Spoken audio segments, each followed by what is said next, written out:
അത് നീ ഒരുങ്ങിയേക്കണ സ്റ്റൈലോ, നീ ചെരുപ്പിട്ടേക്കണത് എങ്ങനെയാ? ഇതൊക്കെ ഇവർ ചെക്ക് ചെയ്യും, ഇങ്ങനെയൊന്നും അല്ല പോണ്ടത്. നീ ഏത് വണ്ടിക്കാണോ പോണേ? വണ്ടിക്ക് പോയിട്ട് ബസ് സ്റ്റോപ്പിൽ ഇറങ്ങിയിട്ട് ഞാൻ ബസ്സിൽ കയറിയിട്ട് ഞാൻ നാട്ടിൽ പോയി. അപ്പൊ ഞാൻ ഫ്ലൈറ്റ് വരാൻ വെയിറ്റ് ചെയ്യുക. ഇവിടെ അല്ലല്ലോ ഫ്ലൈറ്റ് വന്നത്. അപ്പൊ ഇവിടെ നിന്ന് പോകണ്ടേ? വീട്ടിൽ നിന്ന് ഇറങ്ങിയില്ലല്ലോ. ഇത് മാൾട്ടയിലെ വീടല്ലേ, ഇവിടെ നിന്ന് ഇറങ്ങി എങ്ങോട്ടാ പോണ്ടേ? വണ്ടി വരുമോ? കാറ് വരുമോ പിടിച്ചോണ്ട് പോകാൻ?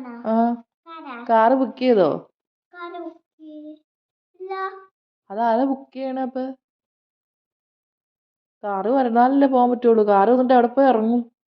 ഞാൻ നടന്ന് ബസ്സിൽ കയറിയിട്ട് ബസ് സ്റ്റോപ്പിൽ കയറിയിട്ട് അപ്പോൾ ഞാൻ എൻ്റെ നാട്ടിൽ ചെല്ലും. അപ്പോൾ എയർപ്ലെയിൻ അടിച്ച്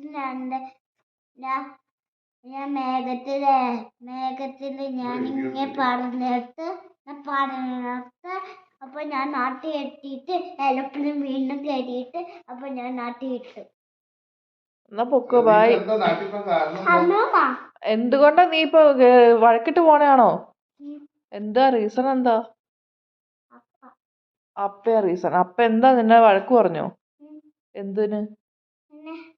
അപ്പൊ എന്നെ ദേഷ്യപ്പെട്ട് കേക്കാന്ന് പറഞ്ഞു. അപ്പ കിടക്കാന്ന് പറഞ്ഞോ? ദേഷ്യപ്പെട്ട്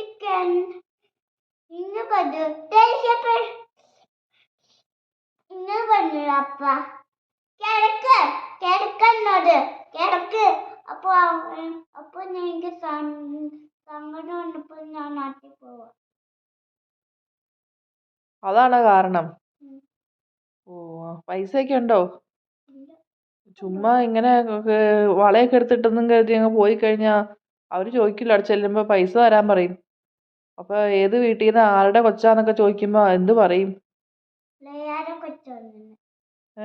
ഏത് ലേയാന്ന് ചോദിക്കുമ്പോഴോ? എന്റെ അമ്മ എന്ന് പറഞ്ഞാൽ അറിയാം, പക്ഷെ അത് ഏതമ്മ? എല്ലാവർക്കും അമ്മയുണ്ടല്ലോ. ലേയാമ്മ. അപ്പൊ മെറീസയുടെ അമ്മയുടെ പേര് ലേയാമ്മന്ന്, അതുപോലെ വേറെ കൊച്ചിന്റെ അമ്മയുടെ പേര് ലേയാമ്മ എന്നാണെങ്കിലോ? എന്താ പോണില്ലേ? അപ്പൊ പോവാൻ ധൈര്യം ഇല്ല? പോവാൻ ധൈര്യം ഇല്ലേ? നീ ഒരു റെഡി ആവണൊക്കെ ഊരി പക്കണം. എന്നാ പോവാത്തല്ല? അപ്പൊ അവള് ചുമ്മാ പറഞ്ഞാന്നവള്.